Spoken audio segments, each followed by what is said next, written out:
Caso Pelicot, ¿no? Un caso terrible que me gustaría que contaras para poner un poco en contexto, porque seguramente hay gente que de estos sí que los conoce, pero como es muy nuevo, quizás no están tan enterados. Es un caso que también, como decías antes, si no es porque está sucediendo, casi no te lo creerías. O sea, no. Ya un grado de depravación tan elevado que me cuesta incluso imaginar que esto hubiera pasado, y pasaba hace poco. Tal cual. Bueno, y es un ejemplo excelente de psicópata integrado, aunque está escondiendo una actividad criminal, ¿no? El caso Pelicot es importante por varias razones. Primero, porque es el primer caso en la historia que tenemos tal acumulación de violaciones a través de lo que es la sumisión química, en definitiva, drogarse, ¿no?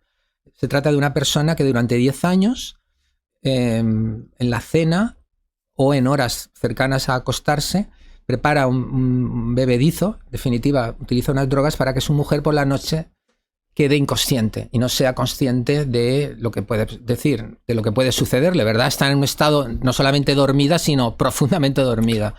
Y durante 10 años, su marido, a través de un foro que hoy en día está cerrado, de internet, lo que hace es, entre comillas, vender. No la vende porque no cobra. Mejor ofrecer. Ofrece a su mujer dormida para que quien quiera pueda ir a su casa y, cumpliendo una serie de normas o requisitos, violarla. De tal manera que hoy en día se están juzgando, está a punto de terminar el juicio, lo hablábamos antes de empezar, creo que faltan los alegatos finales. Hay 51 personas acusadas.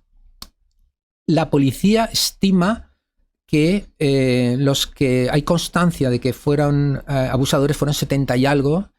Lo que pasa es que no ha habido pruebas. De todos. De todos, y no han podido, digamos, llevar a todos al banquillo, ¿no? Pero la cifra se acerca peligrosamente a 100.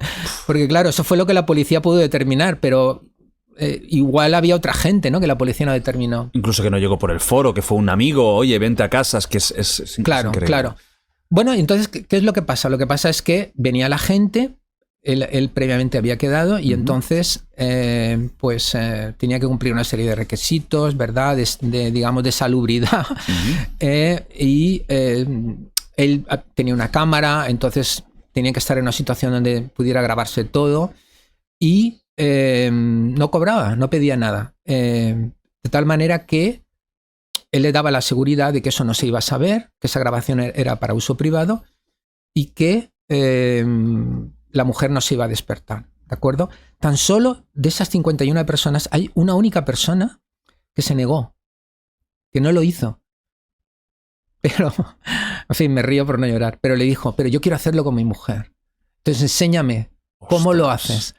De tal manera que él se negó a violar a su mujer, pero le dijo, no, yo no lo quiero hacer, pero quiero ofrecer a mi mujer, explícame cómo lo haces. Y en efecto puso a su mujer en ofrecimiento y él, el propio Pelicot, fue a violar a la mujer de ese acólito que tuvo, ¿no? Surrealista. Entonces... Si él no cobraba, ¿qué ganaba con esto? Bueno... fantasía sexual, una claro, depravación. Desarrollar el sentimiento de poder que tiene todo psicópata al observar a una víctima en una situación de total indefensión. Además, ten en cuenta que es un poder reforzado de manera vicaria. ¿Por qué? Porque no solamente tú como marido puedes hacer el amor, porque eso, entre comillas, no tiene ningún mérito, es tu mujer. Es decir, el auténtico poder viene de que tú estás haciendo que una legión de personas utilicen a tu mujer como si fuera un mero objeto, porque eso es la cosificación máxima, ¿no? Claro, él dice que eso lo hace porque sufrió abusos sexuales, y esto me lleva al comentario que tuvimos antes con los hermanos Menéndez, ¿no?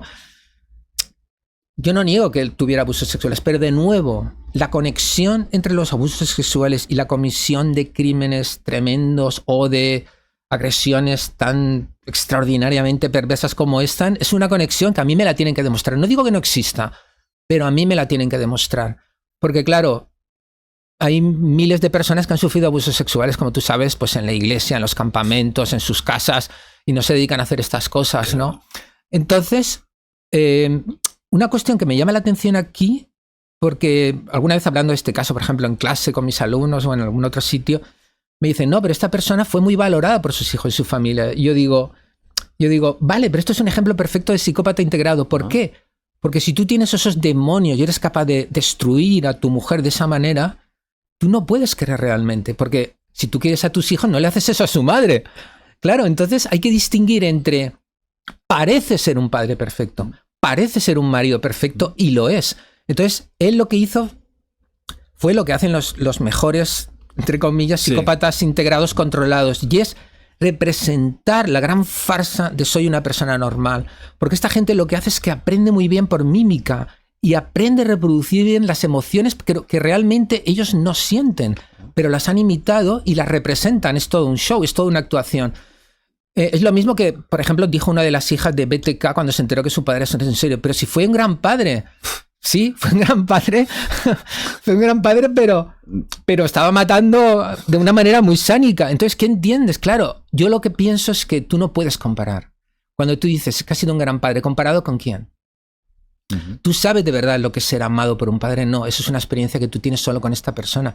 Ahora, si juzgas en un nivel superficial, me llevaba de vacaciones, me compraba regalos, me llevaba a ver a la tía Ágata, me preguntaba por los exámenes. Sí, no me pegaba, no me maltrataba. No sé qué. Entonces era un gran padre. No, perdona, pero es que el tipo de conexión que tú has tenido, tú no lo puedes comparar, porque claro, tú no puedes entrar en lo que es el amor sagrado, sano, que hay entre un padre y un hijo o una hija, ¿no?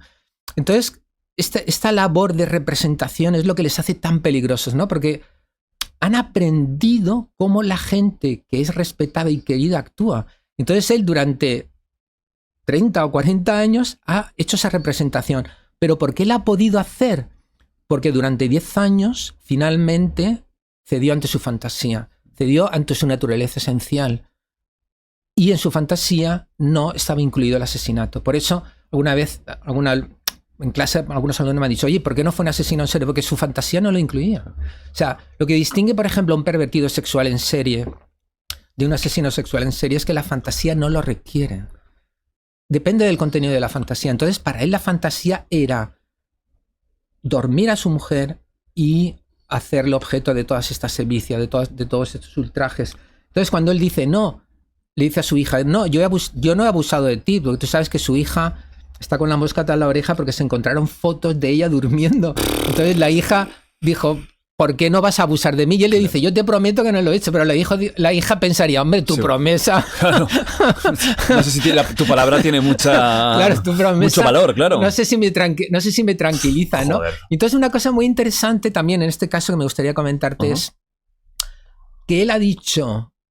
Porque claro, la defensa en este caso ha sido... No en todos los casos, pero en la mayoría, decir que estos que iban ahí a cometer esta violación... Claro, porque hay varios juicios. Hay contra Dominique Pelicot, pero también contra todos 51, los que se han encontrado. 51, claro. Entonces, un porcentaje muy grande de ellos establecen la defensa en los siguientes términos. Yo pensé que esto estaba todo amañado, que estaba todo convenido. Es decir, que la mujer estaba de acuerdo, que realmente no estaba durmiendo y que yo estaba participando en una actividad, digamos... Una fantasía de pareja, ¿no? Podríamos decir. Una actividad consensuada. Entonces, yo no tenía ni idea de esto. Entonces, una cosa muy interesante es que Pelicot se ha dicho, no, todos estos sabían perfectamente que mi mujer estaba totalmente drogada y dormida, porque ahí estaba la gracia. Y yo le dejaba muy claro, ya desde la oferta que hacía en el foro de internet, que la gracia del asunto estaba justamente en que mi mujer estaba completamente dormida, ¿no? Entonces, una pregunta muy interesante es, oye, ¿por qué vas a joder a los otros, ¿no? Permítame la expresión. Y entonces, yo creo que la respuesta es doble. Por una parte, porque dice, bueno, a mí me han pillado, pero vosotros, que sois unos pardillos y que habéis venido a mi llamada también, vosotros no os vais a ir de rositas. No me voy a ir solo para adentro. Claro, y entonces él lo vende como arrepentimiento. Fijaros, si estoy arrepentido, que no voy a negar la verdad. Y la verdad es que esta gente lo ha hecho. Entonces él lo vende como arrepentimiento, pero yo estoy seguro que es, perdona, a mí me van a meter en la cárcel el resto, pero vosotros vais también. Y luego la segunda cosa es porque él seguramente espera una interpretación más leve desde el punto de vista de la justicia, o al menos en el tratamiento. Es decir, estoy arrepentido. Y porque estoy arrepentido es por lo que yo ahora reconozco todo lo que pasó. Porque soy un enfermo, porque en definitiva su justificación es, soy un enfermo, me han abusado, he descubierto hasta qué punto mi perversidad me dominó, pero miradme, ahora que estoy llevado ante la justicia, no tengo reparos en decir toda la verdad, ¿no? Pero está todo estudiado. Yo estoy absolutamente convencido que ni se arrepiente, ni lo ha cometido estos hechos por los abusos sexuales. Todo esto es una historia, pero en la historia de los asesinos en serie hemos oído tantas veces este tipo de cosas que ya no nos sorprende, ¿no? Por ejemplo, Richard Ramírez, el acosador nocturno de Los Ángeles, cuando fue enfrentado ante la justicia, dijo: solo seguí las órdenes de Satán. ¿Te acuerdas? Sí. Solo seguí las órdenes de Satán, ¿no? Claro, eso le daba un glamour. Claro. A ver si cuela. Sí, a ver si con esto me salvo, pero no. A ver si cuela. John Wayne Gacy, uno de los clásicos de la Edad Dorada. El payaso. El payaso, sí, dijo que había un monstruo dentro de él que se le... Doble personalidad, lo dijo sin ningún rubor, ¿no? Yo tenía doble personalidad. Todos han buscado, ¿no? Como alguna forma de escapar. Claro, y yo cuando les oigo le digo, tío, esto ya no cuela. Claro. O sea, esto en la época del Zodíaco todavía podemos decir, ahí va, es posible, pero esto hoy en día no te... O sea, lo que dice Pelicot no te está... o sea, no te convence. Mentira, embuste, manipulación, llámalo como quieras. Es todo, los franceses les encanta la comédie française, ¿verdad? Y cuando sale un actor de la comédie siempre pone fulano de tal de la comédie française, ¿verdad? Pues este hombre podía ingresar en la comédie française también. Totalmente. Totalmente. Y luego otra cosa muy interesante que si quieren nos da pie a hablar de la importancia de Internet en el caso de los psicópatas integrados es que, si tú lo piensas bien, Jordi, esto no podría haberse producido antes de la época de Internet. ¿Por qué? Porque fíjate, él lo que hace es utilizar un foro para ofertar su producto, vamos a hablar así. Si no hubiera existido Internet, la pregunta es, Jordi, ¿cómo hubieras conseguido tú cerca de 100 tipos que se hubieran prestado a hacer esto? ¿Cómo lo hubieras podido hacer? ¿Hubieras puesto un anuncio en el periódico? No. en clasificados hubieras dicho... Vendo bicicleta y lo siguiente ofrezco... Hubieras ido a lugares donde se reunieran gente con parafilias a decirlo, pero eso es una cosa costosa, complicada. Hubiera podido haber filtraciones y no hubieras podido llegar a 100 personas.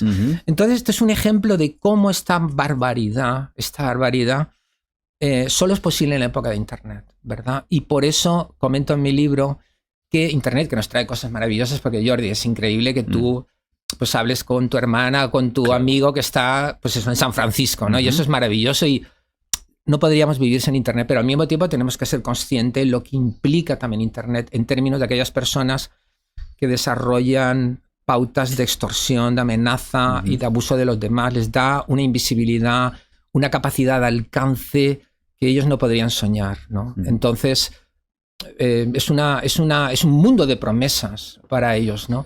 Solo te digo una cosa.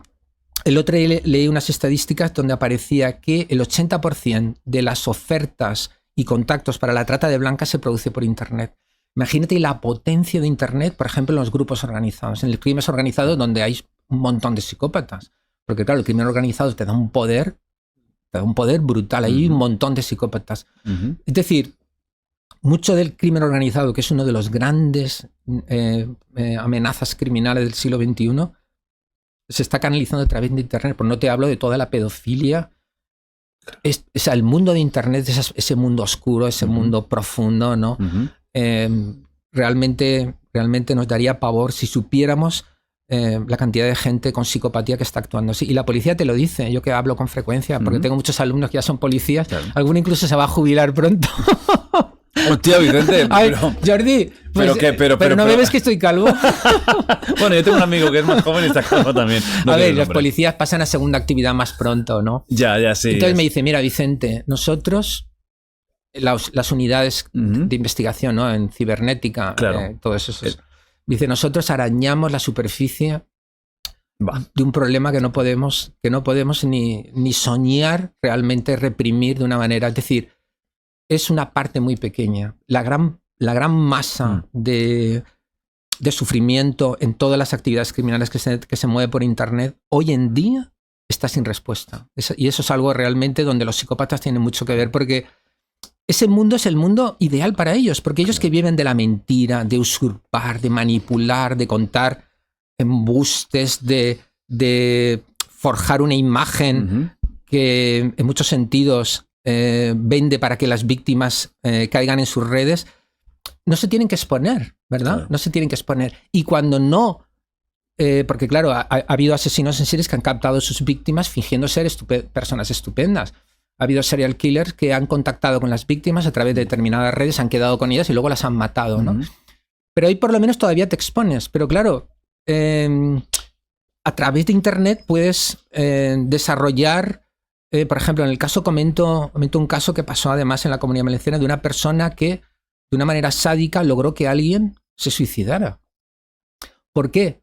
Porque el chico tímidamente puso un anuncio que invitaba a una relación sexual, pero luego él se arrepintió. Y el hombre, que era mayor, aquello le sentó fatal. Y entonces no paró de insultarle, de acosarle, de amenazarle. Voy a hacerlo público, tu vida va a desaparecer, todo el mundo va a saber quién eres, te tienes que suicidar, ¿por qué no te mueres? Y hasta que finalmente se suicidó.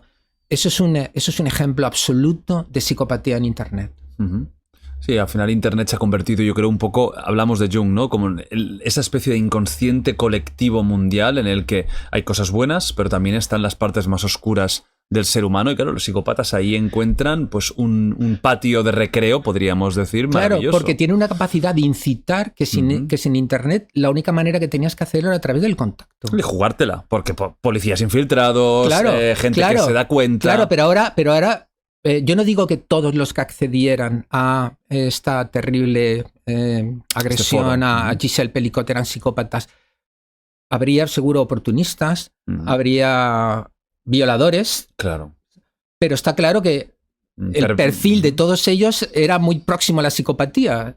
De tal manera que esa incitación planteada en un sentido abierto es capaz de contactar y de incitar la psicopatía de millones de personas que fuera de Internet no tendrían manera de poder conocerse o concitarse para cometer determinados tipos de comportamientos, ¿no?